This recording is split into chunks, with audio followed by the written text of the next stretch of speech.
प्रिय विद्यार्थियों, सीजीपीएससी मुख्य परीक्षा 2024 जून के माह में संपन्न हो चुकी है। प्रश्न पत्रों को देखने के बाद बहुत ही सुखद अनुभव हो रहा है। प्रश्न पत्रों का स्तर, प्रश्न पत्रों की शैली, ये सब कुछ विद्यार्थियों को और अधिक अध्ययन के लिए प्रेरित करने वाली है।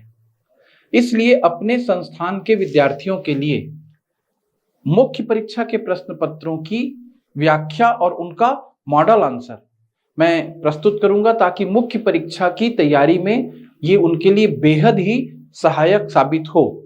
ध्यान रहे कि ये हिंदी और इंग्लिश दोनों मीडियम में आपको उपलब्ध कराया जाएगा। दोनों मीडियम में मैं व्याख्या करूंगा, हिंदी मीडियम में भी, इंग्लिश मीडियम में भी, और साथ ही इसका टेलीग्राम चैनल पर मेरे आपको मॉडल आंसर भी लिखित रूप में मिल जाएगा। ध्यान रहे, पटेल ट्यूटोरियल की तरफ से यह सब कुछ मैं अपने चैनल पर दूंगा।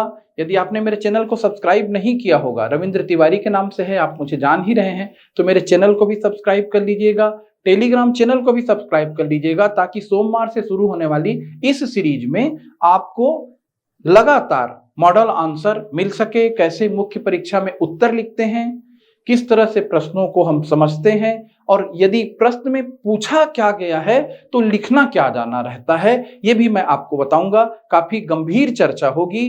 तो आपसे सोमवार से मिलेंगे और प्रतिदिन मैं किसी न किसी प्रश्न पत्र की व्याख्या लेकर के आपके लिए आऊंगा पटेल ट्यूटोरियल्स की तरफ से। और साथ ही याद रखेंगे कि वह व्याख्या मैं शुरू करूंगा इतिहास के प्रश्न पत्रों से, क्योंकि इतिहास के प्रश्न पत्र ने इस बार दिल को छू लिया है। और इतिहास का प्रश्न पत्र शुरू ही हुआ है, वसुधैव कुटुंबकम की व्याख्या करें।